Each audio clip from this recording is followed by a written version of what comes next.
ज़ाहिर है कल ही पार्टी ने अनाउंस किया और ये अनाउंस किया कि 3 हल्कों से इमरान खान साहब इलेक्शन लड़ेंगे और उम्मीद थी कि इस्लामाबाद हाई कोर्ट से जो फैसला आएगा उसमें सजा मौतली तो है मगर कन्विक्शन भी जो है वो सस्पेंड हो जाएगी, जिसकी वजह से वो इलेक्शन के लिए अहल हो जाएंगे। मगर ऐसा नहीं हुआ है और इस्लामाबाद हाई कोर्ट ने कहा कि जब आपने पहले रिटर्न दरख्वास्त की थी उसी में ये दरख्वास्त भी करनी चाहिए थी, नहीं की गई, कुछ गलतियों की निशानदेही कर रही अदालत।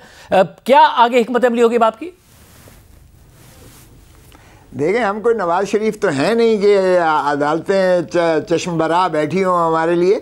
वैसे मैंने खुद चूँकि आर्ग्यू किया था, मैंने कहा कि अगरचे ये उसमें 7 रह गया है, लिखा नहीं है, लेकिन जो ऑर्डर अपील्ड अगेंस्ट है वो भी सस्पेंड कीजिएगा, मुअत्तल कीजिएगा। 426 की मनता यही है, लेकिन बावजूद उन्होंने वो उस वक्त प्रेयर को रिप्रोड्यूस करके द प्रेयर इज़ ग्रांटेड कर दिया, हालांकि वो ज्यूरिसडिक्शनल इनकैपेसिटी थी। वो जो डिप्टी डिस्ट्रिक्ट अपना इलेक्शन कमिश्नर इस्लामाबाद था, वो उसकी वो कंप्लेंट थी जो है वो बदू इस्तेहकाक थी, और जो ट्रायल था सेशन जज का वो भी बिला अख्तियार था। सो ज्यूरिसडिक्शनल इनकैपेसिटी, ये कन्विक्शन थी ही वॉइड। वो सारा कुछ कन्विक्शन लिख कर और फिर सेंटेंस सस्पेंड की। और मेरी वो जो ज़बानी मारूज़ात थी, क्योंकि फ़ौजदारी में कोई ऐसी चीज़ नहीं है कि अगर आपने लिखी नहीं है तो आप उसको कह नहीं सकते हैं, मैंने बबांगे दोहल कहा और ये अब इस ऑर्डर में भी लिखा हुआ है।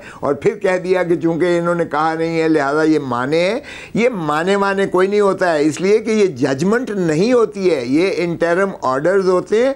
ऑर्डर्स आर ऑलवेज उसकी जो है तस्हीह की जा सकती है। और मैंने यही कहा कि अगलबन ये क्लैरिकल मिस्टेक है और आपने चूंकि फैसला बाद में सुनाया तो इसलिए शायद आपसे 7 रह गया ये मेरी मारूजात लिखने को। वैसे तो अदालत ने ज़ाहिर जो हवाले भी दिए हैं और अदालत यही कहती नजर आ रही है कि एक तो कैसे कोई गैर मामूली हालात नहीं है और इसको जमानती तस्वुर किया जाएगा जिसमें कन्विक्शन की जगह पर रहेगी। तो आप क्या उम्मीद कर रहे हैं सुप्रीम कोर्ट से आप रिलीफ ले लेंगे जब सुप्रीम कोर्ट जाएंगे? ये उम्मीद कर रहे हैं? वो सुबह कर रहे हैं, खानदार साहब सुबह कर रहे हैं, लेकिन एक बात बताइए, इससे ज़्यादा गैर मामूली क्या हालात हो सकते हैं कि जिस सज़ा को आप सस्पेंड कर रहे हो, मुअत्तल कर रहे हो, उसी की पादाश में वो नाअहल कर दिया गया है। इलेक्शन कमीशन ने 5 अगस्त को ये फैसला किया। अभी 30 दिन इंतज़ार नहीं किया इलेक्शन कमीशन ने, 30 दिन तो म्याद थी ना, और ये 8 तारीख को 3 दिनों के बाद ही नाअहल कर दिया गया उसी सज़ा की बुनियाद पर। और जब इस्लामाबाद हाई कोर्ट ने, हमें तो पता ही नहीं था ना कि ये इलेक्शन कमीशन ने 8 तारीख को ये कर दिया है। हमने तो वो चूँकि अपील दायर की, अपील के साथ वो सस्पेंशन ऑफ सेंटेंस का था, लेकिन जब ये नोटिस में आया कि जनाब इसकी बुनियाद पर 30 दिन भी इंतज़ार नहीं किया गया और किया गया, तो फिर हमने एक एप्लीकेशन दी कि इसको जो है की जाए। इससे ज़्यादा अहम क्या हो सकता है कि आप उसके बुनियादी हकूक़ को सलब कर रहे हैं, इमरान खान के बुनियादी हकूक़ को, जबकि अपील ज़ेर तजवीज़ है और अपील तसलसल होता है हमेशा ट्रायल का। और वो कन्विक्शन अभी उसने कन्फर्मेशन लेनी है हाई कोर्ट से, हाई कोर्ट उसको मुअत्तल कर चुकी है। बदकिस्मती से chief justice Islamabad high court ने हर फैसला इमरान खान के ख़िलाफ़ किया है और इतनी लंबी हमने कंप्लेंट लिखी है इमरान खान ने खुद कि खुदारा मोहतरम चीफ जस्टिस साहब हमारे केसेस न सुने बेहतर है, लेकिन ये सुप्रीम कोर्ट से मुअत्तल हो जाएगा, इसलिए ऐसी कोई बात नहीं है कि इस फैसले ने हतमी और आपने कहा कि सुप्रीम कोर्ट से मुअत्तल हो जाएगा। अब आज पेशावर हाई कोर्ट ने भी इलेक्शन कमीशन को कहा है कि जो इंतखाबी निशान का मामला और इंटर पार्टी इलेक्शन का उसका फैसला सुना दें। 22 तारीख दी है जो कि कल है, और अब नॉमिनेशन पेपर्स की भी जो तारीख है ज़ाहिर है वो भी निकली जा रही है। आपने पार्टी ज्वाइन की है, आप खुद इलेक्शन लड़ना चाहते हैं, आपको लग रहा है कि ये सब वक्त पर हो जाएगा क्योंकि वक्त बड़ा कम है, इलेक्शन की जो साइकिल है वो शुरू हो चुकी है? सदर भी हूँ इस पार्टी का, इमरान खान के बाद होना मेरे ही पास है वो इमरान खान साहब ने, और पार्टी ने मुझे ये नॉमिनेट भी किया है एज सीनियर वाइस प्रेसिडेंट। तो मुझे कोई ऐसा शायरा नहीं है। देखिए पीटीआई इस वक्त मजलूम भी है, सियासी शहीद भी है, और इस वक्त अवाम की, लोगों की दिलों की धड़कन है। आप इतनी बड़ी पार्टी को आप बाहर रख कर क्या आप समझते हैं कि इलेक्शन की जो है क्रेडिबिलिटी साख उसकी कोई होगी, या वो चल सकेगी जो हुकूमत आएगी, या वो पायदार होगा जो आप निज़ाम देंगे? क्यों आप मुल्क को धकेल रहे हैं फिर एक ऐसी उसमें धकेल रहे हैं कि बेयकीनी की कैफियत और अनसर्टिनिटी रहे? क्योंकि जब तक पॉलिटिकल स्टेबिलिटी नहीं होगी। हेलो जी खोसा साहब आवाज़ आ रही है आपको?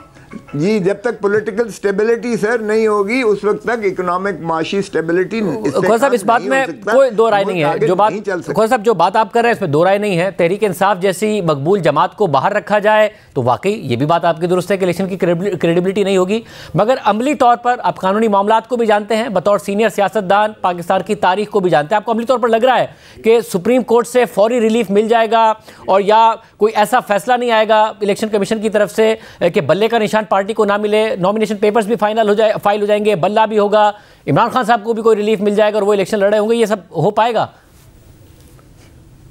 देखिए, हमने सारे बाकी मुतबादिल उसके भी प्लान्स बना रखे हैं। सो इससे कोई आपको याद होगा कि ये स्क्रिप्ट बदकिस्मती से एक ही होता है। पहले भी इन्होंने जनरल परवेज़ मुशर्रफ ने बेनज़ीर साहिबा को और नवाज़ शरीफ साहब को बाहर रखने के लिए -1 दोनों पार्टी के साथ ये मजाक खेला गया था। हमने सारी रात बैठकर 4 पीस बना के पाकिस्तान पीपल्स पार्टी पार्लियामेंटेरियन बनाई और उसमें मखदूम अमीन फ़हीम साहब को सदर बनाया और राजा परवेज़ अशरफ सेक्रेटरी जनरल बने। मोहतरम नवाज़ शरीफ साहब जो बाइकआउट करना चाहते थे, हमने माने किया कि बाइकआउट 1985 का काफ़ी हो गया, हम तो बाइकआउट नहीं करेंगे। उन्होंने भी फिर अपनी जगह पर मोहतरम मखदूम जावेद हाशमी साहब को सदर बनाया और राजा ज़फ़रुल हक साहब को चेयरमैन बनाया। वो साइकिल की जगह जो है वो फिर शेर लेकर आ गए, हम तलवार की जगह पर तीर लेकर आ गए और फिर भी पार्टी जो है वो इलेक्शन में लड़ी। ना तो मखदूम अमीन फ़हीम का भी सदर रहे, यानी उनका अहकामात तो बीबी ही करती रहीं, और इसी तरह ना ही मखदूम जावेद हाशमी, वो भी मोहतरम नवाज़ शरीफ साहब ही पार्टी के जो है सरबराह प्रैक्टिकली एंड डी फैक्टो रहे।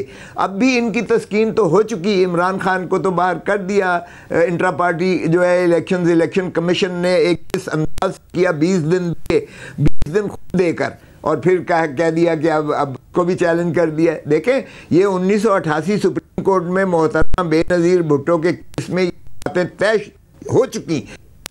कमीशन को इंट्रा पार्टीज पर एक हेडमास्टर बन के बैठने का कोई इख्तियार नहीं है। वो ये कहे कि इसको सदर होना चाहिए, ये सदर गलत बना है, ये जो है कागजात मगर खोसा साहब, क्या आपने जब कहा कि हिकमत अमली आपके पास तैयार है, मगर वही मैं फिर बात करूं कि जो वक्त का मसला है, क्योंकि खुद गौहर खान साहब ने कहा कि हमारे जो सारे उम्मीदवार हैं वो फिर इंडिपेंडेंट हो जाएंगे, तो वो हिकमत अमली फौरी तौर पर अमल दरामद उस पर हो जाएगा कि आपको एक पार्टी हो, सिंबल हो, जिसको आप कैंपेन कर सकेंगे जी ये हमारे सारे उम्मीदवार हैं और इस सिंबल के तहत इलेक्शन लड़ रहे होंगे, ना कि वो आज़ाद होंगे, अगर ऐसा कुछ होता है?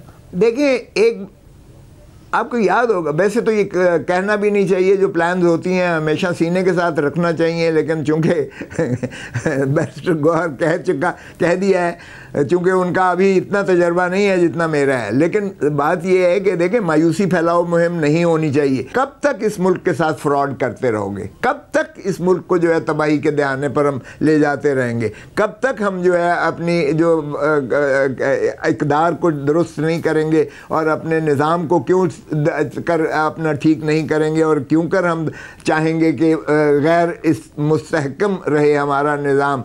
देखें, रियासत नहीं है अवाम की। अगर आप देखें तो आर्टिकल 7 में अवाम को मुक़्तदिर किया गया है। रियासत जो है अवाम के नुमाइंदों से मुतरश्शे होने वाले पार्लिमान और वहाँ से बनने वाली हुकूमतें, ये है रियासत। और रियासत की वफादारी, लॉयल्टी टू द स्टेट, अवाम के साथ वफादारी और आइन की जो है ताबेदारी, and obedience to the constitution is the inviolable obligation of every citizen of Pakistan. Article 5 में उसके सारे, यानी आर्मी चीफ भी अवाम का पाबंद है, अवाम ही की टैक्सेस पे लेता है, चीफ ऑफ ये जो चीफ जस्टिस ऑफ पाकिस्तान भी, और प्रेसिडेंट भी, प्राइम मिनिस्टर भी, सभी ये उन पर वाजिब और लाजिम है कि वो अवाम की वफादारी में और आइन की पासदारी करें। और कायदे आज़म ने तो 1948 में कहा था, देखें हुकूमतें भाई आती जाती रहेंगी, आप अवाम के टैक्सेस से आपको तनख्वाहें और मराआत मिलती हैं, आपका काम है अवाम की वफादारी और ताबेदारी करना। सो हम क्यों रियासत को जो है, बहुत शुक्रिया।